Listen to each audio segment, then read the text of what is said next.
Tudo na vida é fase, no futebol também, porque o futebol faz parte da vida.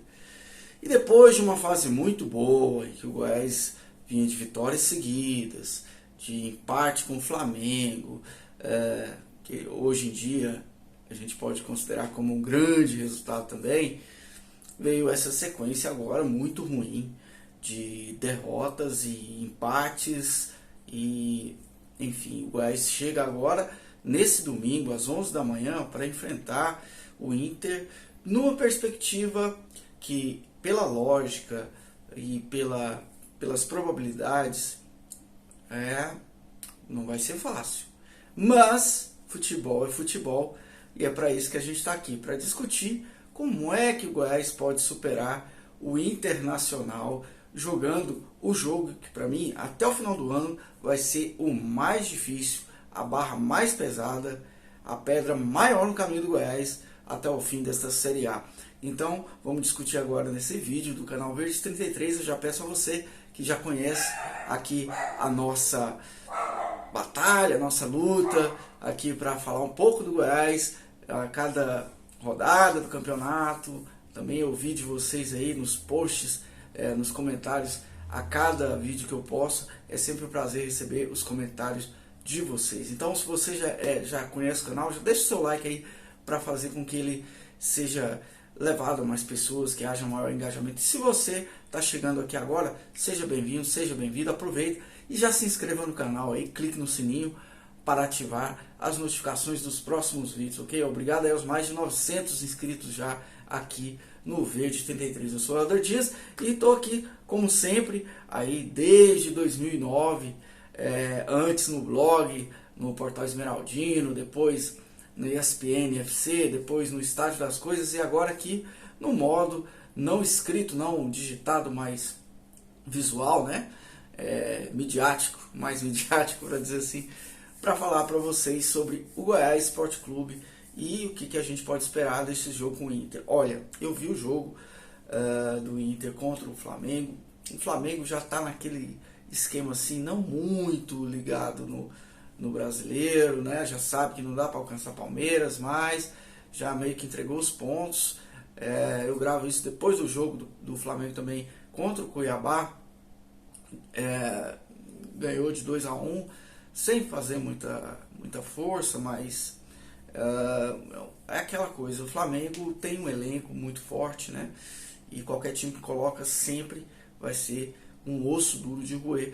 E foi assim também neste sábado agora, que estou encerrando, porque eu preciso também dormir para ver o Goiás amanhã. Mas enfim, antes eu quero gravar esse vídeo para já deixar aqui, para quem puder chegar e já ver mais cedo. Mas o Inter, nesse jogo com o Flamengo no meio de semana, mostrou muita velocidade, muito potencial ofensivo. O Inter é um dos times que menos gol leva em casa e um dos times que mais fazem gol em casa. Então, a perspectiva não é boa para o Goiás em relação ao histórico recente do Internacional. Mas isso é o menos importante. Números mudam.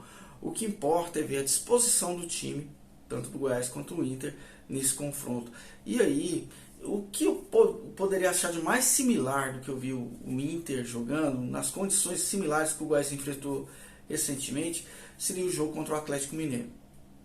Que o Goiás sofreu uma grande pressão, suportou essa pressão, foi lá, fez seu golzinho, né, numa jogada de pouquíssimos toques, saindo do pé do Tadeu e chegando lá na frente para a conclusão da jogada com 5 toques. E depois, tendo a sorte, as defesas do Tadeu também, para segurar o resultado, ganhou de 1-0. Isso pode acontecer também em Porto Alegre contra o Inter. Não, o futebol, como a gente fala, é sempre uma caixinha de surpresas, né?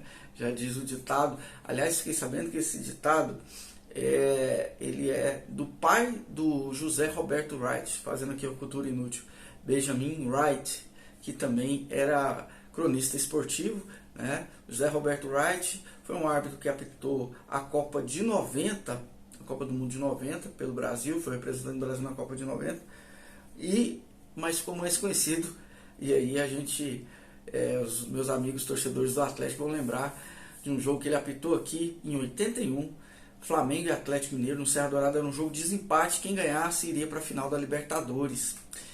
E ele conseguiu expulsar 6 jogadores, 5 jogadores do Atlético, melhor dizendo. No primeiro tempo o jogo acabou e foi uma insanidade aquele jogo. Enfim, eu era molequinho, estava no estádio lá e fui lá para ver o jogo e não vi. Eu nunca vi o Serra Dourada tão lotado, acho que nunca mais vou ver. Nunca mais veremos, porque a capacidade diminuiu. E torcemos aí para que um dia a gente volte a ter o Serra Dourada, pelo menos para sentir aquela atmosfera de novo, né? Então, Zé Roberto Wright, Benjamin Wright, o pai dele, o autor de Futebol é uma Caixinha de Surpresas. E tomara que o Goiás consiga, sim, ser essa surpresa na vida do Colorado neste domingo de manhã. Mas, olha, pelo histórico recente, não tem como não admitir que o Inter é favorito, sim, é um dos favoritos mais destacados da rodada pelo que vem jogando. Um ataque com o Pedro Henrique e o alemão, um ataque muito forte. Tem também o Carlos De Pena, o Alan Patrick. Então, do meio para frente, o Johnny também, que é um volante que chega muito bem à frente. Do meio para frente, o Inter é muito forte, né? E tem um goleiro que eu nunca tinha visto ele jogar, pelo menos nunca tinha prestado atenção. E ele substituindo o Daniel, que está contundido, Kehler, salvo engano, o nome dele é Kehler. E ele fechou o gol contra o Flamengo, né? Ele foi o 0-0 do jogo com o Flamengo, se deve 50% às defesas dele, um moleque ainda, garoto, mas que jogou muita bola. Então, o Inter é um time muito bem armado, daquelas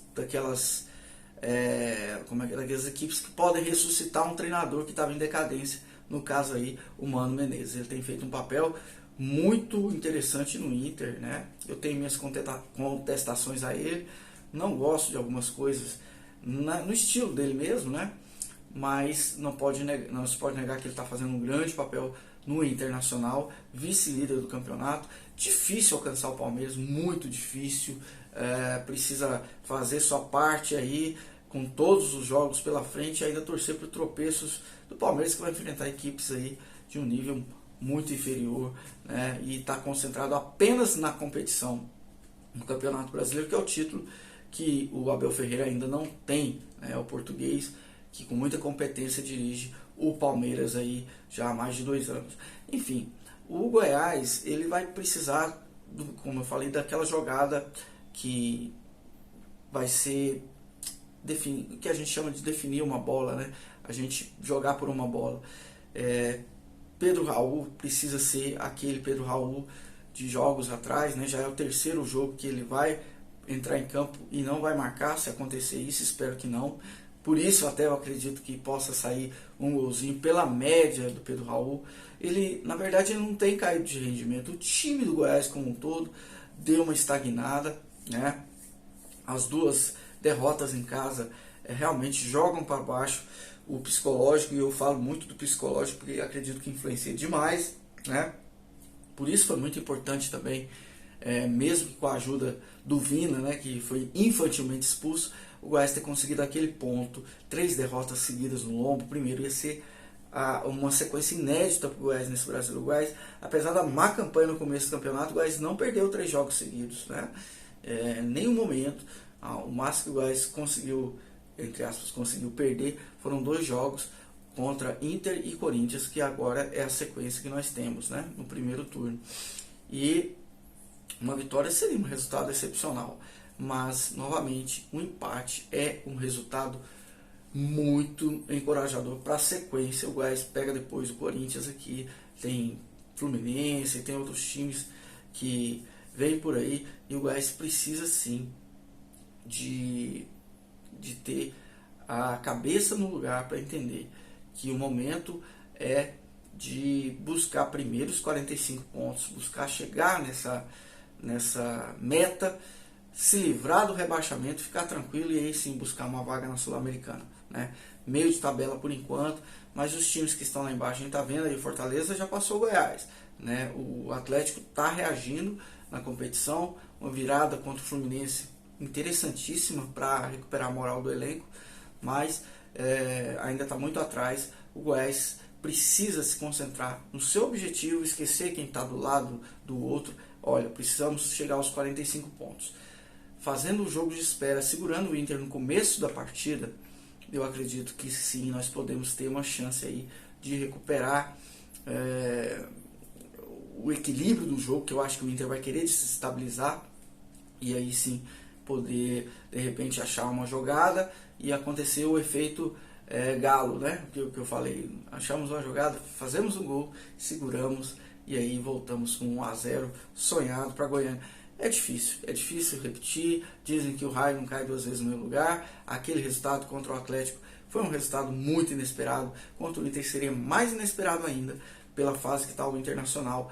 Mas futebol, como dizia Benjamin Wright, parece nome, aliás é nome de americano famoso lá, também era uma homenagem. Mas, como diria ele, futebol é uma caixinha de surpresas e precisamos sim acreditar que o Goiás vai fazer um bom papel lá em Porto Alegre nesta manhã de domingo, ok? Olha, tenha um bom domingo, torça bastante e depois a gente volta aqui para comentar mais um jogo do Verdão, ok? Abraço verde e tudo de bom.